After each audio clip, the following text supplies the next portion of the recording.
สวัสดีค่ะยินดีต้อนรับสู่การฝึกอบรมระบบการให้น้ำแบบหยดขั้นพื้นฐานค่ะส่วนที่1นี้เราจะพูดถึงส่วนประกอบของระบบกันค่ะ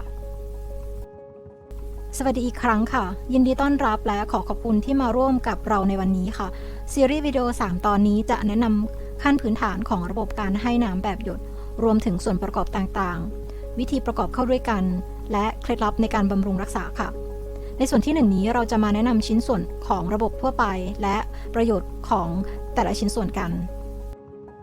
ระบบน้ำหยดเป็นหนึ่งในวิธีการส่งน้ำไปยังพืชผลที่มีประสิทธิภาพสูงประโยชน์ของระบบน้ำหยดนี้มีทั้งการใช้น้ำที่ลดลงและต้นทุนน้ำที่ลดลงสำหรับเกษตรกรวิธีการให้น้ำแบบหยดนี้ช่วยให้น้ำเข้าบริเวณรากของพืชได้อย่างแม่นยำมากขึ้นและลดแรงกดดันด้านวัชพืชเนื่องจากไม่ต้องรดน้ำไปยังบริเวณระหว่างแถวหรือระหว่างแปลงของพืชผลค่ะนอกจากนี้การให้น้ำหยดนี้ยังมีประโยชน์ด้านความปลอดภัยทางอาหารด้วยเมื่อเปรียบเทียบกับวิธีการให้น้ำแบบฉีดพ่นจากด้านบน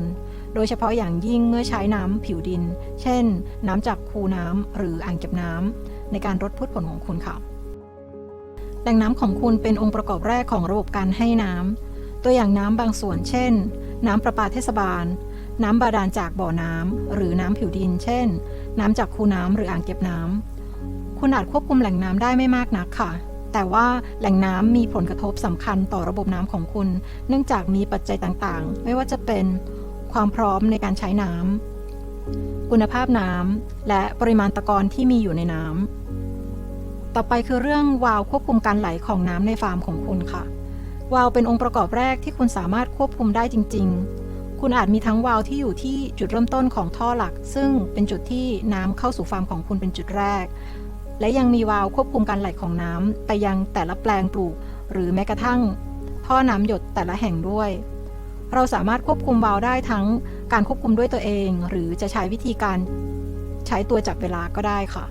โปรดจำไว้ว่าให้เปิดและปิดวาล์วอย่างช้าๆเพื่อป้องกันการเปลี่ยนแปลงแรงดันอย่างกระทันหันซึ่งอาจทำให้ระบบเสียหายได้หลักๆแล้ววาล์วมี2ประเภทด้วยกันค่ะนั่นก็คือบอลวาล์วและวาล์วประตูซึ่งการเปิดบอลวาล์วอาจมีความท้าทายมากกว่าเนื่องจากการหมุนวาล์วเพียงเล็กน้อยก็ทำให้เกิดช่องเปิดขนาดใหญ่ในวาล์วและปล่อยน้ำให้ไหลผ่านจำนวนมากได้และโดยทั่วไปวาล์วประตูจะมีราคาแพงกว่าแต่ก็เป็นการลงทุนที่ดีในการทำให้ระบบของคุณอยู่ยืนยาวค่ะเนื่องจากวาล์วประตูต้องใช้มือหมุนหลายครั้งเพื่อเปิดวาล์วแม้จะเปิดเพียงเล็กน้อยก็ตามจึงทำให้คุณควบคุมน้ำได้มากขึ้นค่ะและส่วนใหญ่แล้วเราจะเห็นวาล์วประตูอยู่ในท่อหลักเนื่องจากจะมีราคาแพงกว่าเล็กน้อยส่วนบอลวาล์วนั้นจะอยู่ที่ปลายน้ำที่ระดับสายน้ำย่อยมากกว่าค่ะหลังจากวาล์วหลักที่ปล่อยน้ำเข้าในฟาร์มของคุณแล้วคุณต้องติดตั้งอุปกรณ์ป้องกันการไหลย้อนกลับด้วยหรือบางครั้งเรียกว่าเช็ควาล์วค่ะหรืออุปกรณ์ป้องกันการลักน้ำส่วนนี้เป็นองค์ประกอบสำคัญเพื่อป้องกันไม่ให้น้ำไหลกลับเข้าสู่แหล่งน้ำค่ะอุปกรณ์ป้องกันการไหลย้อนกลับสามารถเป็นอุปกรณ์ง่ายๆได้เช่นวาล์วเล็กๆแบบนี้ซึ่งจะช่วยให้น้ำไหลไปในทิศทางที่ระบุไว้บนชิ้นส่วนเท่านั้นค่ะคุณอาจเลือกติดตั้งอุปกรณ์ป้องกันการไหลย้อนกลับสำรองหรือที่เรียกว่าเช็ควาล์วรองนะคะที่ต้นน้ำด้วยหากคุณฉีดปุ๋ยหรือฉีดยาฆ่าเชื้อเข้าไปในระบบน้ำค่ะและโปรดทราบว่าจำเป็นต้องมีอุปกรณ์ป้องกันการไหลย้อนกลับสำหรับระบบการให้น้ำทั้งหมดที่เชื่อมต่อเข้ากับประปาของเทศบาลนะคะดังนั้นอย่าลืมตรวจสอบกับหน่วยงานที่จ่ายน้ำในพื้นที่ของคุณเกี่ยวกับกฎระเบียบเฉพาะในพื้นที่ของคุณด้วยค่ะเรื่องการติดตั้งอุปกรณ์ป้องกันการไหลย้อนกลับของน้ำค่ะช่องระบายอากาศเป็นอีกองค์ประกอบที่มีประโยชน์ในระบบน้ำค่ะเนื่องจากจะช่วยป้องกันการสะสมของแรงดันในระบบเมื่อเปิดเครื่องซึ่งจะช่วยให้น้ำระบายออกจากท่อของคุณและยังป้องกันการเกิดการลักน้ำด้วยค่ะดังนั้นจึงช่วยเสริมการป้องกันการไหลย้อนกลับด้วยแต่โปรดทราบว่าไม่สามารถใช้ช่องระบายอากาศแทนอุปกรณ์ป้องกันการไหลย้อนกลับได้อย่าลืมตรวจสอบให้แน่ใจว่าคุณมีเช็ควาล์วหรืออุปกรณ์ป้องกันการไหลย้อนกลับในระบบน้ำของคุณด้วยนะคะช่องระบายอากาศสามารถอยู่ใกล้กับวาล์วหลักหรือเพิ่มเติมเข้าไปในสายน้ำที่ส่งไปยังแต่ละแปลงปลูกของคุณได้ค่ะตัวกรองเป็นหนึ่งในองค์ประกอบที่สำคัญที่สุดของระบบให้น้ำแบบน้ำหยดค่ะตัวกรองช่วยกำจัดอนุภาคหรือตะกอนที่อาจไหลผ่านท่อน้ำของคุณ ซึ่งอาจทำให้หัวจ่ายน้ำอุดตันได้และน้ำไม่สามารถไปยังต้นไม้ได้อย่างเหมาะสมค่ะตัวกรองจะมี2ประเภทที่พบบ่อยที่สุดนั่นก็คือตัวกรองแบบแผ่นและตัวกรองแบบตะแกรงค่ะภายในตัวเรือนของตัวกรองเนี่ยคุณจะมองเห็นตัวกรองได้นี่คือตัวกรองแบบตะแกรงที่ตัวเรือนจะแสดงทิศทางการไหลของน้ำตามประเภทของตัวกรองที่คุณใช้ค่ะดังนั้นอย่าลืมตรวจสอบและติดตั้งโดยให้น้ำไหลไปในทิศทางที่ถูกต้องด้วยนะคะอุปกรณ์ควบคุมแรงดันเป็นอีกองค์ประกอบที่สำคัญมากในระบบน้ำหยดอุปกรณ์ควบคุมแรงดันจะทำให้แน่ใจว่าระบบจะส่งน้ำไปยังทุกแปลงอย่างสม่ำเสมออุปกรณ์ควบคุมแรงดันจะมีหลายขนาดด้วยกันดังนั้นอย่าลืมตรวจสอบสเปคของอุปกรณ์ควบคุมแรงดันให้ตรงกับประเภทของสายน้ำหยดหรือว่าท่อน้ำหยดที่คุณใช้นะคะหากความดันในระบบสูงเกินไปสายน้ำหยดหรือว่าท่อน้ำหยดอาจแตกได้ค่ะและบางครั้งข้อต่ออาจระเบิดได้ด้วยข้อผิดพลาดที่พบได้ทั่วไปก็คือการติดตั้งอุปกรณ์ควบคุมแรงดันใกล้กับวาล์วหลักมากเกินไปทำให้แรงดันที่ไปยังฟาร์มของคุณลดลงวิธีที่เหมาะสมกว่าก็คือให้ติดตั้งอุปกรณ์ควบคุมแรงดันที่ด้านบนของแต่ละแปลงปลูกเพื่อให้ตรงกับความต้องการของพืชผลที่ปลูกในพื้นที่นั้นๆของฟาร์มค่ะตรวจสอบและใช้อุปกรณ์ควบคุมแรงดันให้ตรงกับความต้องการน้ำของพืชผลของคุณนะคะรวมทั้งความดันและอัตราการไหลด้วยโดยแรงดันทั่วไปสำหรับพืชผักก็คืออยู่ที่10 psi หรือว่าหน่วยเป็นปอนด์ต่อตารางนิ้วค่ะซึ่งนี่เป็นค่าที่แนะนำให้ใช้กับสายน้ำหยดค่ะแต่หากคุณปลูกพืชสวนหรือผลไม้ระดับทั่วไปที่ใช้กันก็คืออยู่ที่ประมาณ40ปอนด์ต่อตารางนิ้วและใช้กับท่อน้ำหยดที่มีค่าคะแนนที่สูงกว่าค่ะที่ระดับนี้โปรดทราบว่าการเลือกขนาดของอุปกรณ์ควบคุมแรงดันนั้นจะพิจารณาเรื่องอัตราการไหลมากกว่าเรื่องของแรงดันค่ะ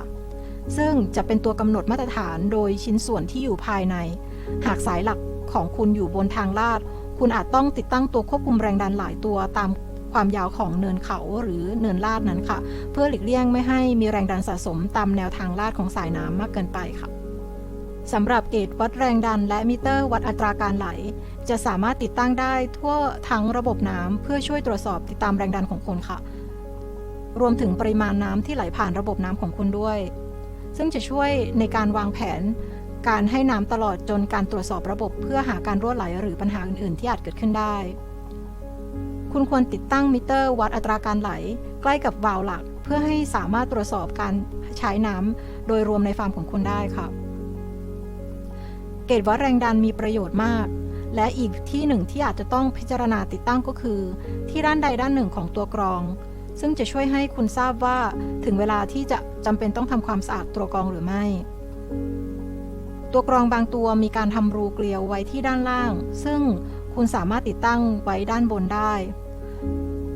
หากตัวกรองของคุณสะอาดนั่นก็หมายความว่าแรงดันจากด้านหนึ่งไปยังอีกด้านไม่น่าจะตกมากนัก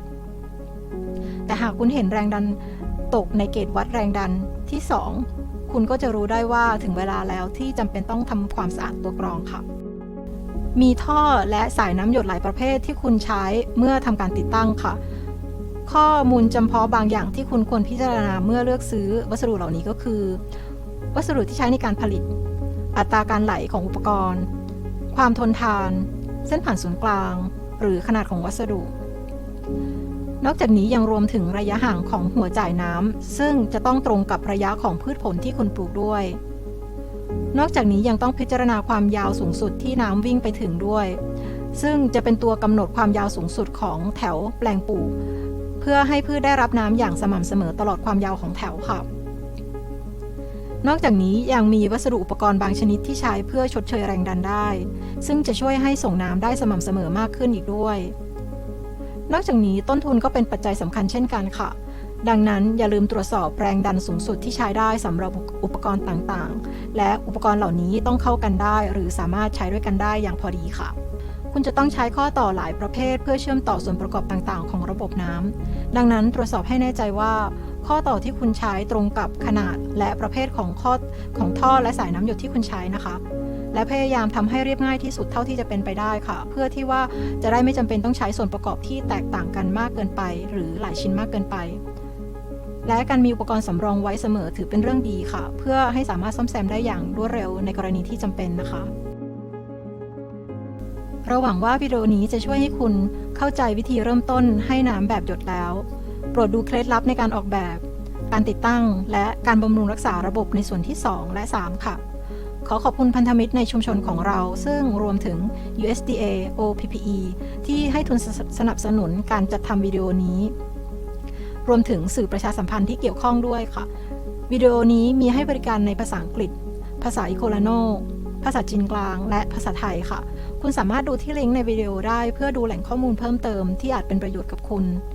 เอาละค่ะวันนี้ก็จบลงแล้วขอให้ทุกคนปลูกพืชอย่างมีความสุขนะคะสวัสดีค่ะ